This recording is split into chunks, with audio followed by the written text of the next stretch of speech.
Indo China dispute पर बात करेंगे आज हम लोग। और इंडो चाइना डिस्प्यूट पर बात करने के साथ साथ आज हम ये देखेंगे कि चाइना ने भारत के सामने जो ये ऑफर रखा है कि हम अपने सीमा विवाद को सुलझा लेते हैं, एलएसी पर जो डिस्प्यूट है उनको सॉल्व कर लेते हैं। असली मैटर क्या है, इसके पीछे की असली वजह और भारत के लिए इसका क्या महत्व है, इस पर हम आज डिटेल्स में बात करने वाले हैं। ब्रिक्स का इसमें क्या कंट्रीब्यूशन है और पश्चिम देशों के लिए इसका क्या मतलब है, इन सब पर आज हम डिटेल्स बात करेंगे। हमारे करंट आईआर का ये बड़ा ही इंपॉर्टेंट टॉपिक है और ऑब्वियसली बात है कि इस साल जितने भी मेंस होने वाले हैं या जो एग्जाम्स होने वाले हैं उनके लिए ये मोस्ट इंपॉर्टेंट टॉपिक बनने वाला है, क्योंकि ये बहुत ही एक तरह से वांटेड टॉपिक है। इंटरनेशनल लेवल पर भी पूरी दुनिया की मीडिया इस पर कुछ ना कुछ अपने व्यू दे रही है। तो देखिए, इंडिया और चाइना के बॉर्डर के डिस्प्यूट को और उसके सॉल्यूशन को जानने से पहले हम उसके बॉर्डर को स्टडी करेंगे, ठीक है। और बॉर्डर को स्टडी करने के लिए थोड़ी सी इसकी हिस्ट्री में हम पीछे जाएंगे। मैंने आपको बताया कि इंडिया और चाइना के बीच में दो बॉर्डर है हमारे, एक एलएसी है और दूसरा एलओसी है। एलओसी यानी कि लाइन ऑफ कंट्रोल और एलएसी मतलब लाइन ऑफ एक्चुअल कंट्रोल। तो लाइन ऑफ एक्चुअल कंट्रोल ही वास्तविक रेखा है और इसी वास्तविक रेखा को जो कि इंडिया और चाइना के बीच में है, इसे हम मैकमोहन लाइन के नाम से जानते हैं। इंडिया और पाकिस्तान के बीच में भी दो बॉर्डर लाइन आपको मिलेंगी, एलएसी और एलओसी।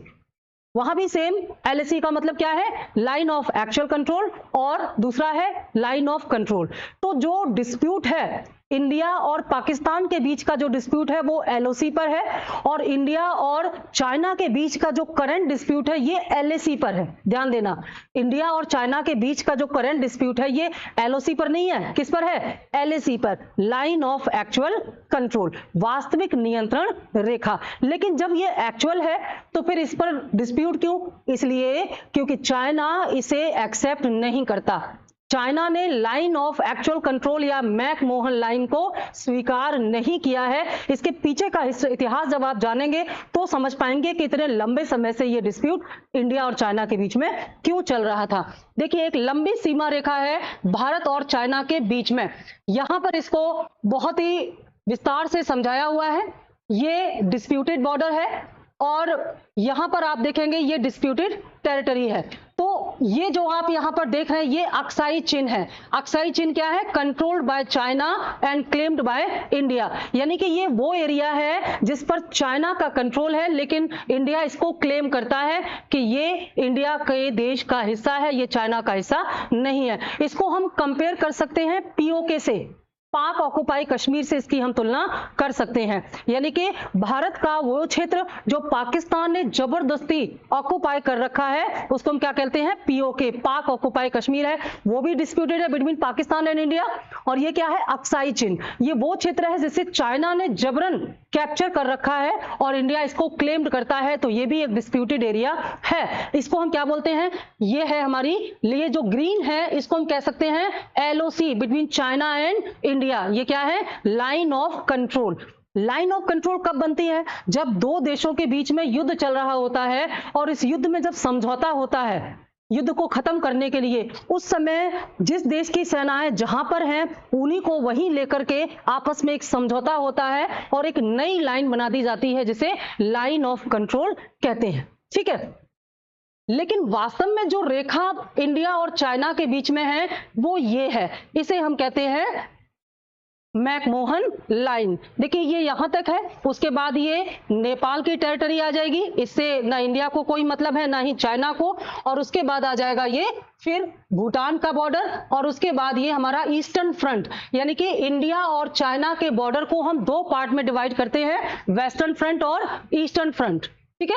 ये ईस्टर्न फ्रंट जो है ये अरुणाचल प्रदेश का एरिया है और जो वेस्टर्न फ्रंट जो हमारा फ्रंट है वो कहां पर है, लद्दाख और जम्मू कश्मीर के एरिया को कवर करता है। बीच में ये यहां पर, अब देखिए ये जो तिब्बत है, आप देखेंगे कि जो एलओसी है ये तिब्बत को क्रॉस करके है। यानी कि अगर हम इसकी बात माने तो एक प्रकार से तिब्बत पर जो एलएसी है, मैकमोहन लाइन है, इस मैकमोहन लाइन के थ्रू ये बता दिया गया था कि तिब्बत चाइना के नियंत्रण क्षेत्र में नहीं आता। ये जो एलएसी है इसे कब और किसने तैयार किया और इसका नाम मैकमोहन लाइन क्यों है, तो उस समय ब्रिटिश इंडिया हुआ करता था ब्रिटिश इंडिया के विदेश सचिव थे जिनका नाम था मैकमोहन, और उन्होंने ही इस लाइन को बनाया था। टाइम था 1914 का समय था, और 1914 में ही शिमला समझौते के द्वारा इस मैकमोहन लाइन को तैयार किया गया था। और इस मैकमोहन लाइन में तिब्बत को एक अलग और स्वतंत्र देश माना गया था बाय ब्रिटिश इंडिया।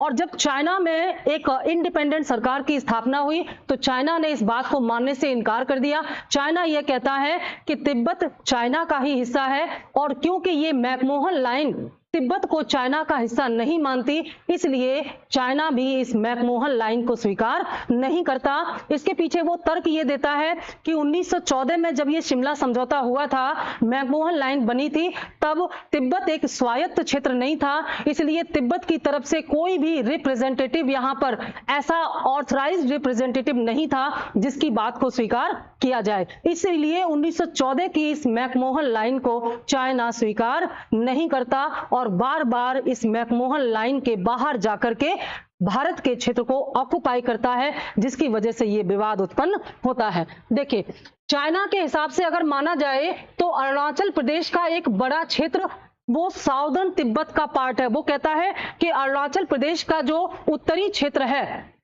वो अरुणाचल प्रदेश नहीं है, भारत नहीं है, बल्कि वो तिब्बत का दक्षिणी भाग है, यानी कि साउदर्न एरिया है तिब्बत का, इसलिए वह चाइना के अधिकार में आएगा। ऐसा कौन कहता है? चाइना कहता है। भारत को इस पर आपत्ति है। भारत कहता है नहीं, संपूर्ण अरुणाचल प्रदेश भारत का संप्रभु क्षेत्र है। आपने कई बार ये विवाद देखा होगा कि अरुणाचल प्रदेश से जब कोई भारतीय चाइना जाता है तो चाइना उसको कहता है कि तुमको वीजा की जरूरत नहीं है, तुम तो चाइना से ही आए हो। क्यों? क्योंकि तिब्बत को चाइना अपना मानता है, और ये मानता है कि इस अरुणाचल प्रदेश का जो उत्तरी क्षेत्र है वह तिब्बत का ही एक हिस्सा है, तो अपने ही देश से आने के लिए आपको वीजा की जरूरत नहीं है। और भारत ने कई बार इस पर ऑब्जेक्शन किया है। कुल मिलाकर के डिस्प्यूट के साथ ये टाइम चल ही रहा था कि 9 हो गया। आप सब उसको जानते हैं। उस इंसिडेंस का नाम क्या था? उस इंसिडेंस का नाम था गलवान क्राइसिस। गलवान घाटी की घटना हुई, और इस गलवान घाटी की घटना ने भारत और चाइना के बीच में जबरदस्त जो आर्मी डिस्प्यूट था बॉर्डर पर वो और ज्यादा बढ़ा दिया। और मैप में हम गलवान के उस एरिया को सामने लाएंगे जहां पर ये डिस्प्यूट हुआ था। यहां पर देखिए, ये वो क्षेत्र है जिस पर चाइना जो है अपना कंट्रोल दिखाता है। Controlled by India and claimed by China, यानी कि ये अरुणाचल प्रदेश का वो क्षेत्र है जिस पर नियंत्रण तो भारत का है, लेकिन इसको क्लेम कौन करता है? चाइना। चाइना इसको अपना बताता है और बताता है कि ये उसके दक्षिणी तिब्बत का ही हिस्सा है। और यहां पर ये वो एरिया है जो कि चाइना इसको ऑक्युपाई किया हुआ है, controlled by China and claimed by India. ये वो क्षेत्र है, इसको हम बोलते हैं अक्साई चिन। ये वो क्षेत्र है जो चाइना ने अपने नियंत्रण में ले लिया है, लेकिन भारत इस पर अपना अधिकार जताता है। यहां पर ये जो आप रेड डॉट्स देख रहे हैं, ये वो एरिया है जिसके थ्रू मैप में छोटा दिखाई दे रहा है, लेकिन ये एक बड़ी लाइन है। ध्यान दीजिएगा, ये जो व्हाइट वाली लाइन है ये क्या है?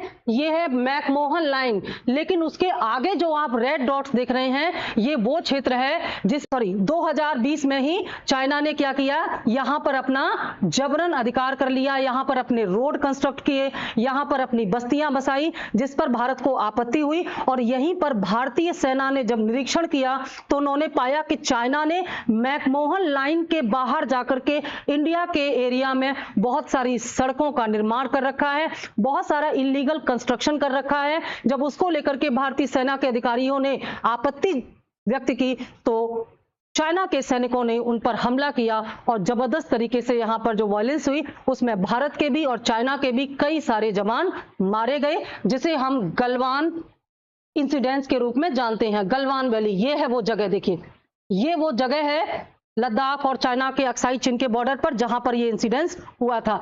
इसी 2020 के इस विवाद के बाद भारत और चाइना की सीमा पर जबरदस्त तनाव बना हुआ है, और इसी टेंशन के बीच में दोनों देशों की सेनाएं यहां पर गश्त कर रही हैं। और चाइना ने उस क्षेत्र पर अपनी सेना लगा रखी है जिस क्षेत्र पर भारत को आपत्ति थी, यानी कि एलएसी के अंदर जाकर के भारत के अधिकार क्षेत्र में चीन ने जब अपनी सेना को यहां पर डिप्लॉयड किया तो इंडिया ने इस पर आपत्ति व्यक्त की और चाइना ने इस पर कोई एक्शन नहीं लिया। अब चाइना की तरफ से जो ऑफर आया है उसको सुनिए। चाइना ये कह रहा है कि हमारी सेनाएं वहीं चली जाएंगी जहां पर 2020 से पहले थी। ये 1920 बार बार कंफ्यूज हो रहा है क्योंकि 1914 का जो शिमला समझौता हुआ ना, तो उससे बाहर निकलना होगा। हम 2020 की बात कर रहे हैं। 2020 में जब गलवान वैली में ये घटना हुई तो चीन के सैनिकों ने भारत के क्षेत्र को ऑक्युपाई कर लिया था।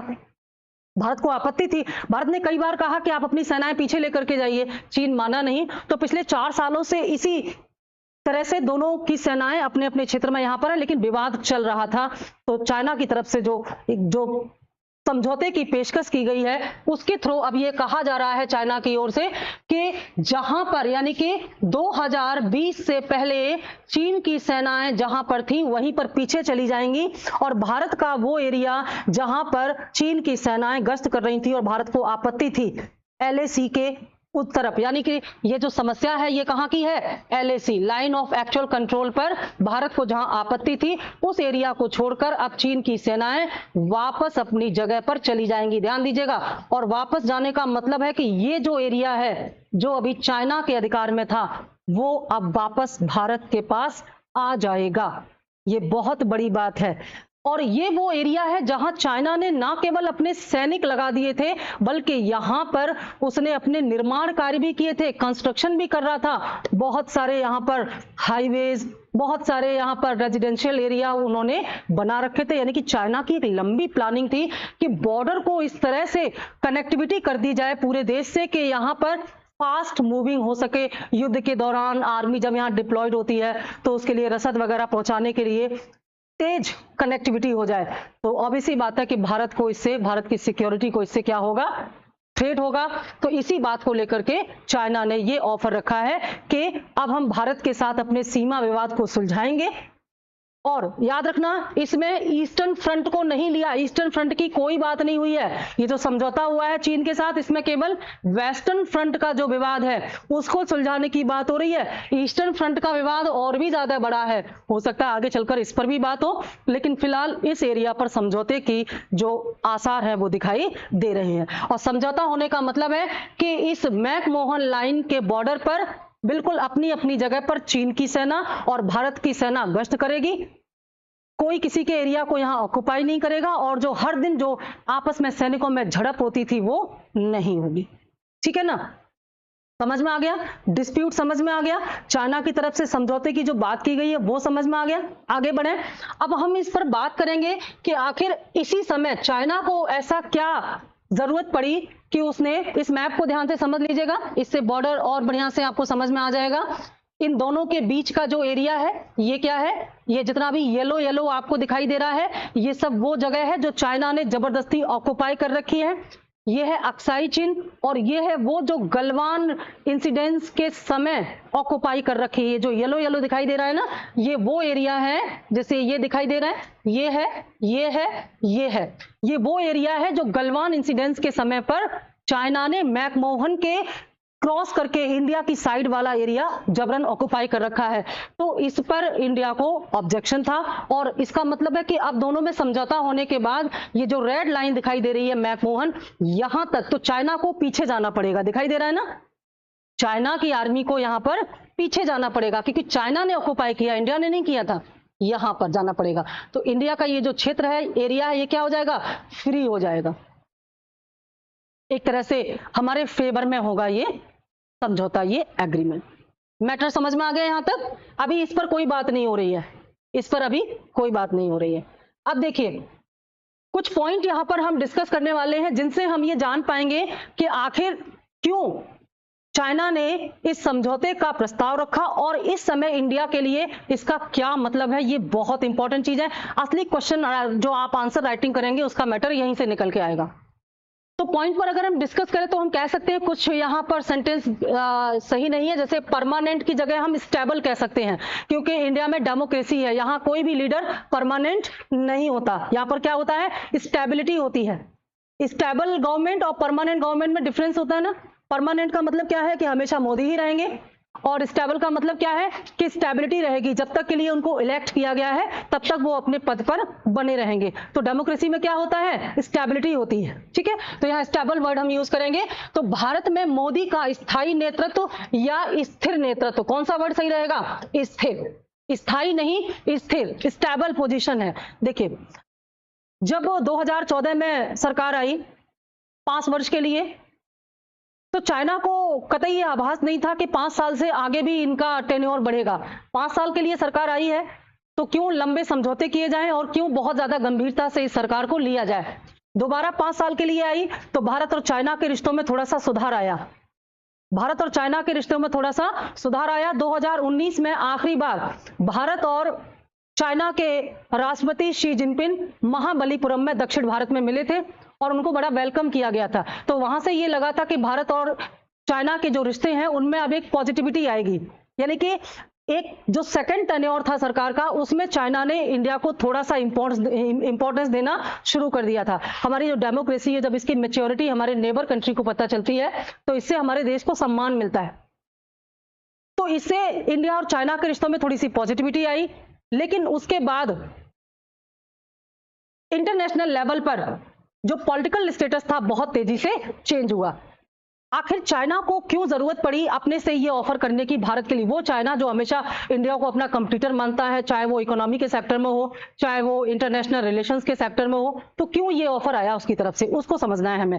तो पहली बात तो चाइना इस बात को समझ गया कि अब मोदी यहाँ पर स्थिर रूप से, या इस समय जो नेतृत्व है, जो लीडरशिप है इंडिया की, वो अब लगातार 15 साल तक तो काम करने ही वाली है। अभी लगभग 5 साल सरकार के पास और है, तो अगले 5 साल तक सरकार क्या करने वाली है, इस पर आराम से रूल करने वाली है इंडिया को। तो इस समय पड़ोसी होने के नाते हमें भारत के साथ अच्छे रिश्ते बनाने चाहिए। दूसरा पॉइंट हम डिस्कस कर सकते हैं कि रूस का इसमें प्रयास रहा होगा। रशिया ने चाइना को इस बात के लिए तैयार किया होगा कि इंडिया के साथ अपने बॉर्डर डिस्प्यूट खत्म करो। क्यों? अब इस पर बात करनी है। आखिर रूस को क्या फायदा होने वाला है? आप सबको पता है रूस पिछले 2 वर्षों से यूक्रेन के साथ जबरदस्त वॉर में फंसा हुआ है और रूस कहीं ना कहीं अकेला पड़ गया है, क्योंकि हमारा देश इंडिया नॉन अलायंस कंट्री है। हमने ड्यूरिंग कोल्ड वॉर वही किसी भी अलायंस का साथ नहीं लिया। हमारी जो विदेश नीति है उसका सीधा सा मतलब है कि हम किसी भी गुट के साथ नहीं हैं, ना ही हम नेटो कंट्री के साथ हैं और ना ही कभी हम यूएसएसआर के अलायंस में थे। ठीक है, मैंने कहा कि नेटो के साथ हैं और ना ही हम यूएसएसआर के साथ थे। इसका मतलब है कि नेटो अभी एग्जिस्ट करता है और यूएसएसआर डिक्लाइन हो चुका है। यूएसएसआर क्या हो चुका है? खत्म हो चुका है और नेटो अभी है। नेटो के बारे में मैंने बताया था। नेटो क्या है? नेटो एक ऐसा अलायंस है जिसमें पूंजीवादी देशों का समूह हुआ करता था और एक टाइम में इसका लीडर हुआ करता था अमेरिका। आज तमाम वेस्टर्न कंट्री इसको आगे लीड करते हुए दिखाई दे रहे हैं।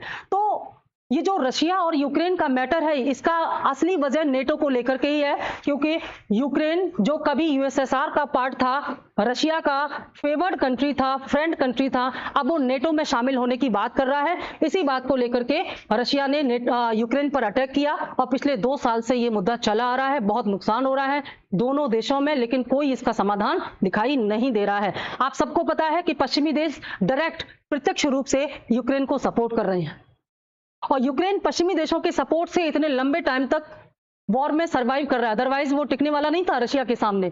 अब रशिया यहाँ पर अकेला पड़ रहा है। वेस्टर्न कंट्री ने बहुत सारे इकोनॉमिक बैन लगा रखे हैं रशिया पर। तो रशिया को यह समझ में आ गया है कि जब तक एशिया का पोलराइजेशन नहीं होगा, और एशिया की पावर की जब हम बात करते हैं तो इंडिया के बिना तो एशिया की पावर कभी पोलराइज हो ही नहीं सकती।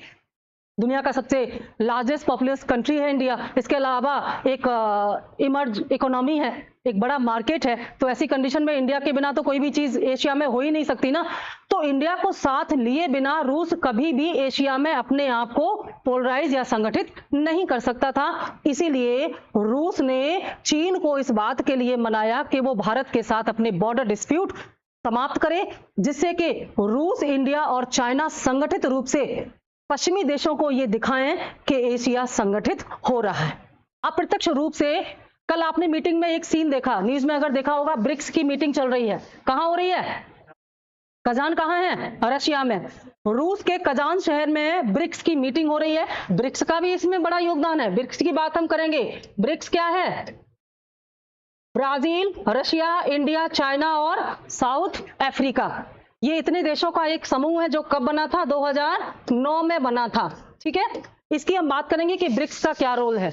तो ब्रिक्स की बैठक मीटिंग जो रूस में हो रही है, उसमें आपने देखा बीच में पुतिन खड़े हुए हैं, एक साइड मोदी जी खड़े हुए हैं और दूसरी साइड जिनपिंग खड़े हुए हैं। 3 लोगों को हाईलाइट किया गया है इसमें। बीच में पुतिन के खड़े होने का ही एक बहुत बड़ा मैसेज जा रहा है कि वो एक तरह से ब्रिज का काम कर रहे हैं between India and China. Bridge का काम कर रहे हैं, दोनों को जोड़ने की कोशिश कर रहे हैं। और वहां पर जितने भी हेड ऑफ नेशंस थे, सबसे बड़ी स्माइल पुतिन के चेहरे पर थी। सबसे ज्यादा मुस्कुरा रहे थे पुतिन, क्योंकि पुतिन को ऐसा लग रहा था कि आज उन्होंने पश्चिमी देशों के विरुद्ध एक बड़ा समर्थन हासिल कर लिया है।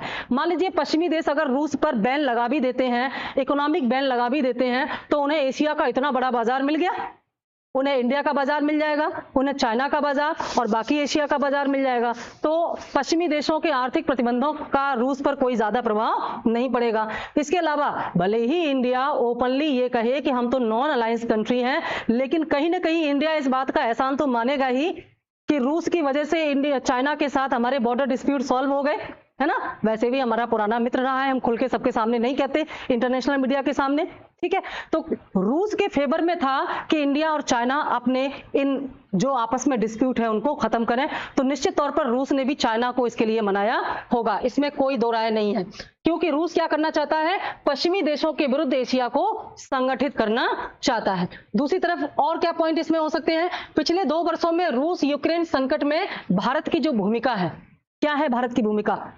हर अंतर्राष्ट्रीय मंच पर पुतिन ये कहते हुए पाए गए हैं कि इस समस्या का समाधान अगर किसी के पास है तो वो भारत के पास है, क्योंकि भारत ही वो देश है जो यूक्रेन से भी बात कर सकता है और रूस से भी बात कर सकता है बगैर किसी भेदभाव के। भारत ने यूक्रेन के राष्ट्रपति से मुलाकात की, पुतिन से मुलाकात की और दोनों को ही समझाया कि भाई युद्ध मत करो, आपस में समझौता करो और इस समस्या को समाप्त करो। पश्चिमी देश तो युद्ध को भड़का रहे हैं, लेकिन भारत क्या कर रहा है, युद्ध को समाप्त करने की कोशिश कर रहा है। रशिया भी चाहता है युद्ध समाप्त हो, लेकिन रशिया सरेंडर नहीं करना चाहता, अपनी प्रेस्टीज का सवाल है ना भाई उसका। तो रशिया ये चाहता है कि भारत की मध्यस्थता से यूक्रेन और रूस के बीच का जो पिछले 2 साल का जो तनाव है वो समाप्त हो और भारत पश्चिमी देशों को इस बात के लिए मनाए कि वो रूस के विरुद्ध जाकर के कोई समझौता ना करें। यानी कि भारत को मध्यस्थ बनाने के उद्देश्य से भी रूस ने इस मैटर में हस्तक्षेप किया। इसके बाद ब्रिक्स को सफल बनाना, हाँ, पश्चिम एशिया में बढ़ता तनाव ये भी एक कारण है। पश्चिम एशिया की जब हम बात करते हैं तो किसकी बात करते हैं, इजराइल और फलस्तीन की। इजराइल और फलस्तीन के बीच का जो मैटर है, इसमें भी पश्चिमी देश का पूरा समर्थन किसके पास है, इजराइल के पास है। तो यहां भी रूस चाहता है कि वह भारत जैसे शक्तिशाली देश का समर्थन हासिल करे और चीन और भारत को आपस में मिलाकर के वह पश्चिमी देशों के विरुद्ध एक अलायंस तैयार करे। ऐसा प्रयास रूस कर रहा है और सबसे दमदार पॉइंट है जिसकी वजह से ये समझौता हुआ, उसमें ब्रिक्स का योगदान है। आप कहेंगे ब्रिक्स क्यों, तो ब्रिक्स का गठन ही हुआ था 2009 में इसी उद्देश्य से कि पश्चिमी देशों की जो समस्याएं हैं उनकी वजह से जो अंतर्राष्ट्रीय बाजार पर प्रभाव पड़ता है और उससे भारत और चीन जैसी मजबूत अर्थव्यवस्थाओं का व्यापार डाउन हो जाता है।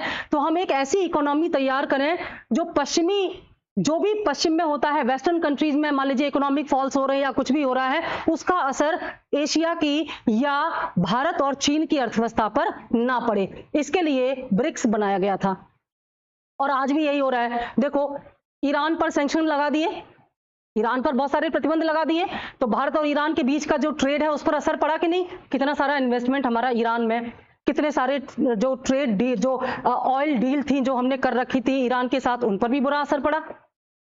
तो इसलिए ब्रिक्स बनाया गया था कि भारत और चीन जैसे बड़े देश अपनी अर्थव्यवस्थाओं को मिला लें, जिससे कि पश्चिमी देशों की नीतियों का हमारे व्यापार पर असर ना पड़े। यानी कि आर्थिक उद्देश्यों के लिए इसकी स्थापना की गई थी, लेकिन आज ब्रिक्स का महत्व तो इससे भी ज्यादा बढ़ गया है। आपने अगर न्यूज सुनी होगी तो उसमें देखा होगा कि इस समय पाकिस्तान और तुर्की दोनों ही ब्रिक्स में शामिल होना चाहते हैं और तुर्की के भी सुर बदले हुए हैं।